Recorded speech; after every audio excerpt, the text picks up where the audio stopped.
नमस्कार दोस्तों, मेरा नाम है विवेक और आज मैं आपको इसी वीडियो में दो भर्ती के बारे में बताने वाला हूं। ये दोनों भर्ती आपकी सरकारी बैंक की भर्ती है और सीटें काफ़ी ज़्यादा है दोनों में ही। एक में तो बिल्कुल सीधी भर्ती हो रही है, यानी कि ना तो आपको एग्ज़ाम देना है ना ही कोई इंटरव्यू, बस आपको फॉर्म को भरना है। और दूसरे में इससे भी ज़्यादा सीटें हैं, इससे 4 गुना ज़्यादा सीटें। ठीक है, तो दोनों ही वैकेंसी के बारे में मैं आपको बताने वाला हूँ। कौन सी है वैकेंसी, चले जानते हैं। देखो, पहली वैकेंसी जिसकी मैं बात कर रहा था, यानी जिसमें एग्जाम नहीं होने वाला, ये निकाली है कैनरा बैंक ने। आप सोच रहे हो कि ये प्राइवेट बैंक है, तो ऐसा बिल्कुल नहीं है। आप गूगल करके देख लेना, कैनरा बैंक गवर्नमेंट बैंक है, सरकारी बैंक है। ठीक है, इसके इंपॉर्टेंट डेट्स की बात करें तो इसके जो आवेदन है ये 23 सितंबर से स्टार्ट हो चुके हैं और जो लास्ट डेट रहने वाली है वो है 12 अक्टूबर। टोटल पोस्ट आप देख सकते हो, काफ़ी अच्छी सीटें हैं, 3500 सीटें हैं। और बात करें एग्जाम की, तो मैं आपको बता ही चुका हूं, यहाँ पे एग्जाम भी नहीं होने वाला और यहाँ पे इंटरव्यू भी नहीं होने वाला। ठीक है, पहली वैकेंसी ये है जिसके बारे में मैं आपको बताने वाला हूं। और वहीं पे बात करते हैं दूसरी वैकेंसी की। दूसरी वैकेंसी के बारे में मैं आपको ऑलरेडी 1 सितंबर को बता चुका हूं। एग्जाम सेट चैनल पे 1 सितंबर को मैंने जो वैकेंसी बताई थी उसका नाम था IBPS RRB असिस्टेंट। आप जाके चेक कर सकते हो 1 सितंबर की वीडियो। ठीक है, तो यहाँ पे दोबारा मैं आपको इसलिए बता रहा हूँ ना, क्योंकि यहाँ पे इसके जो आवेदन की लास्ट डेट थी वो थी 21 सितंबर, बट यहाँ पे डेट एक्सटेंड हो चुकी है। अब जो इसकी लास्ट डेट है वो है 28 सितंबर। तो अगर आपने फॉर्म नहीं भरा है तो अभी भी टाइम है दोस्त, आप फॉर्म को भर सकते हो और भरना भी चाहिए, क्योंकि यहाँ पे जो सीटें हैं ना वो काफ़ी ज़्यादा है, 13,217 सीटें हैं। तो ये काफ़ी बड़ी भर्ती है। ऊपर से यहाँ पे जॉब लोकेशन की कोई दिक्कत नहीं है, ऑल ओवर इंडिया में जॉब लोकेशन अवेलेबल है। ठीक है, तो ना तो एग्जाम सेंटर की दिक्कत होगी और ना ही जॉब लोकेशन की। और अगर आप यहाँ पे इसका एग्जाम पैटर्न जानना चाहते हो, आप जानना चाहते हो कि पेपर का लेवल क्या होता है, तो वो भी आप जान सकते हो, एंड एब्सोल्युटली फ्री। क्योंकि यहाँ पे ऑलिव बोर्ड ने अपना free all India weekly live test launch करा है और इस टेस्ट को आप हर मंडे और ट्यूसडे को दे सकते हो। ये आपका जो टेस्ट है ये आपका IBPS RRB असिस्टेंट का ही टेस्ट है। इसे देने से ये फायदा है ना कि यहाँ पे और भी बच्चे टेस्ट को देते हैं, काफ़ी सारे बच्चे, तो आपको ऑल इंडिया रैंकिंग पता चलती है। आपको पता चलता है कि आपकी रैंक कितनी आ रही है, आपके मार्क्स कितने आ रहे हैं। ठीक है, साथ ही साथ बिल्कुल एग्जैक्ट एग्जाम का इंटरफेस आपको देखने को मिलेगा। एग्जाम का जो पैटर्न है वही यहाँ पे फॉलो होता है और क्वेश्चन भी उसी सेम लेवल के होते हैं। कैसे देना होता है, चलिए मैं आपको बताता हूँ। आप वीडियो डिस्क्रिप्शन में जाना या कमेंट बॉक्स में जाना, दोनों जगह आपको मैंने टेस्ट का लिंक दिया हुआ है। सबसे पहले आपको उस पर क्लिक करना है। क्लिक करने के बाद क्या करना होता है, चलिए मैं आपको दिखाता हूँ। तो देखो, जैसे आप यहाँ पे टेस्ट के लिंक पे क्लिक करोगे तो आपके सामने भी यही पेज ओपन होगा। आप देख सकते हो साफ साफ लिखा हुआ है, attempt IBPS RRB clerk live test 2025 for free every Monday and Tuesday. और इसी के बारे में मैंने आपको बताया कैसे देना होता है टेस्ट को। सबसे पहले आपको लॉगिन होना होता है। चलिए मैं हो जाता हूँ। तो देखो, लॉगिन होने के बाद आप भी इसी पेज पे आओगे जो स्क्रीन पे आपको दिख रहा है, और यहाँ पे आप देख सकते हो टेस्ट वाला कॉलम सिलेक्ट है। तो आपको थोड़ा सा नीचे आना है, यहाँ पे आपको दिखेगा IBPS RRB असिस्टेंट। ठीक है, तो अब जो नेक्स्ट मंडे और ट्यूसडे आएगा ना, उस दिन यहाँ पे आपको लाइव टेस्ट देने का ऑप्शन दिखेगा। तो जस्ट आपको उस पर क्लिक करना है और आप टेस्ट को दे पाओगे। टेस्ट का लिंक मैंने आपको वीडियो डिस्क्रिप्शन में भी दिया है और साथ ही साथ कमेंट में भी, ताकि आपको ढूंढने में कोई दिक्कत ना हो। और बाकी चलिए अब वापस अपनी पहली वाली वैकेंसी की बात करते हैं, यानी कि कैनरा बैंक की वैकेंसी की। तो इसके क्वालिफिकेशन की अगर बात करें ना, तो यहाँ पे कोई भी ग्रेजुएट कैनरा बैंक की इस वैकेंसी में अप्लाई कर सकता है। आपकी कितनी भी परसेंटेज हो ग्रेजुएशन में, फ़र्क नहीं पड़ता, आप अप्लाई कर सकते हो।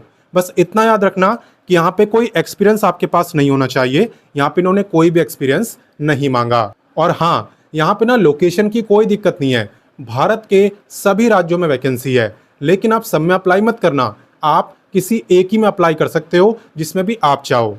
अब आप ये कैसे डिसाइड करोगे कि हमें कौन से स्टेट में अप्लाई करना है, क्योंकि अप्लाई तो किसी एक ही स्टेट में कर सकते हो। तो देखो, यहाँ पे ना हर स्टेट की अपनी एक लोकल लैंग्वेज होती है ना। जैसे पंजाब की लोकल लैंग्वेज पंजाबी, दिल्ली की हिंदी, महाराष्ट्र की मराठी। यहाँ पे आपको एक बात का ध्यान रखना है कि आप जिस भी स्टेट के लिए अप्लाई कर रहे हो ना, उसकी लोकल लैंग्वेज को आपने एज अ सब्जेक्ट या तो 10th में पढ़ाओ या तो 12th में पढ़ाओ, किसी भी एक क्लास में पढ़ा होना चाहिए। अगर एग्जाम्पल से समझाऊं, मान लो दिल्ली की जो लोकल लैंग्वेज है वो हिंदी है, तो मैंने जो है ना या तो 10th में हिंदी पढ़ी हो या 12th में हिंदी पढ़ी हो तब मैं इसमें अप्लाई कर सकता हूँ। ठीक है, तो इसी बेस पे आपको डिसीजन लेना है। क्लियर, बात आ गई ना समझ? अगर नहीं आई हो तो कमेंट करके पूछ लेना। बाकी चलिए इससे आगे बढ़ते हैं। नेक्स्ट मैं आपको बताता हूँ एज लिमिट के बारे में। ध्यान देना कि एज आपकी काउंट कब से हो रही है। देखो एज आपकी काउंट हो रही है 1/9/2025 यानी कि 1 सितंबर से। आपको बेसिकली ये चेक करना है भाई 1 सितंबर वाले दिन मेरी जो एज है वो कितनी थी। अगर उस दिन आपकी एज 20 से 28 साल के बीच में थी तो आप इस वैकेंसी में अप्लाई कर सकते हो। और बाकी अगर आप रिजर्व कैटेगरी में आते हो तो आप सबको अलग से रिलैक्सेशन मिलेगा। किसे कितना मिलता है चलिए जानते हैं। देखो एज रिलैक्सेशन बेसिकली आपकी कैटेगरी के ऊपर डिपेंड करता है। यहाँ पे SC ST को मिलता है 5 साल का रिलैक्सेशन, OBC वालों को मिलता है 3 साल का रिलैक्सेशन। अगर आप फिजिकली हैंडीकैप्ड हो तो भी अप्लाई कर सकते हो, आपको मिलेगा 10 साल का रिलैक्सेशन। और अगर आप विडो वुमेन हो यानी विधवा हो या फिर आप डाइवोर्स्ड वुमेन हो तो भी आप इसमें अप्लाई कर सकते हो और आपको भी रिलैक्सेशन यहाँ पे दिया जाता है। जनरल कैटेगरी वाले 35 ईयर तक अप्लाई कर पाते हैं, OBC वाले 38 ईयर तक और SC ST वाली फीमेल 40 ईयर तक। क्लियर, तो यह है आपका एज रिलैक्सेशन। चलिए अब इससे आगे बढ़ते हैं। अब नेक्स्ट मैं आपको बताता हूँ सिलेक्शन प्रोसेस के बारे में। अक्सर आपने देखा होगा कि जब भी एग्जाम या इंटरव्यू नहीं हो रहा तो सिलेक्शन हो रहा है मार्क्स के बेस पर। यहाँ पे भी ऐसा ही है, आपका जो सिलेक्शन है वो मेरिट बेस पर हो रहा है। लेकिन यहाँ पे अलग ये है ना कि आपके ग्रेजुएशन के मार्क्स पे सिलेक्शन नहीं हो रहा, आपका सिलेक्शन हो रहा है 12th के मार्क्स पर, 12वीं के मार्क्स पर। इसलिए मैंने आपसे बोला था ग्रेजुएशन में कितने भी मार्क्स हो फर्क नहीं पड़ता, क्योंकि यहाँ पे फर्क पड़ता है 12वीं के मार्क्स पे। 12वीं के मार्क्स पे आपकी मेरिट लिस्ट तैयार करेंगे और जिन बच्चों का मेरिट में नाम आएगा उन्हें जाना होगा डॉक्यूमेंट वेरिफिकेशन के लिए। अगर आपके सारे डॉक्यूमेंट सही निकलते हैं, जो कि आमतौर पर निकलेंगे ही, तो यहाँ पे आपका काम बन जाएगा। हालांकि एक बात मैं क्लियर कर दूं कि ये वैकेंसी निकाली तो सरकारी बैंक ने है, लेकिन ये आपकी परमानेंट गवर्नमेंट जॉब नहीं है। ठीक है, गवर्नमेंट बैंक में वैकेंसी आई है लेकिन ये आपकी अप्रेंटिसशिप की वैकेंसी है, यानी कि यहाँ पे 1 साल तक आपको ट्रेनिंग मिलेगी, आपको जो है बैंक का काम सिखाया जाएगा। तो बैंक का काम सीखना देखो काफ़ी अच्छी बात है। कल को आप जाके प्राइवेट बैंक में भी आराम से नौकरी ले सकते हो अगर आपके अंदर स्किल होगी, आपको काम आता होगा तो। ठीक है ना, तो यहाँ पे बिल्कुल फ्री में ट्रेनिंग मिल रही है। 1 साल तक आपको एक काम सिखाएंगे बैंक का और 1 साल के बाद आपको ये अप्रेंटिसशिप का सर्टिफिकेट भी देंगे, जो कि इस बात का प्रूफ होगा कि आपने कैनरा बैंक के अंदर काम सीखा हुआ है। और इतना ही नहीं, यहाँ पे ना स्टीपेंड भी मिलता है। यहाँ पे आप देख सकते हो आपको 15 तक यहाँ पे स्टीपेंड भी मिलता है पर मंथ। तो ये काफ़ी अच्छी बात है। ऊपर से यहाँ पे लोकेशन की कोई दिक्कत नहीं है, सभी राज्यों के अंदर सीटें हैं। ठीक है, जिस भी स्टेट को आप सिलेक्ट करोगे उसके बाद आपको ऑप्शन मिलेगा डिस्ट्रिक्ट में प्रेफरेंस देने का। जैसे मान लो मैंने दिल्ली सिलेक्ट करा तो उसमें मैं प्रेफरेंस दे सकता हूँ कि मैं किस डिस्ट्रिक्ट में यहाँ पे लोकेशन लेना चाहता हूँ। अगर अवेलेबल होगी तो सबसे पहले वहीं पे मिलेगी। तो लोकेशन की भी दिक्कत नहीं है और बैंक का काम सीखोगे तो मेरे हिसाब से मौका छोड़ना नहीं चाहिए। बाकी चलिए इससे आगे बढ़ते हैं और बाकी जानकारी लेते हैं। नेक्स्ट मैं आपको बताता हूँ एप्लीकेशन फीस के बारे में। तो यहाँ पे जनरल, OBC और EWS की फीस है 500। इनके अलावा किसी की फीस नहीं है। यहाँ पे SC ST physically handicapped free में अप्लाई कर सकते हैं। और अगर आप फीमेल हो तो आपको इस पे ध्यान नहीं देना है, आपको ध्यान देना है कैटेगरी के ऊपर।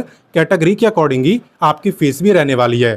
क्लियर, अब इसमें अप्लाई कैसे करना होता है चलिए मैं आपको सिखाता हूँ। तो देखो आपका सबसे पहला काम रहने वाला है वीडियो के डिस्क्रिप्शन में जाना।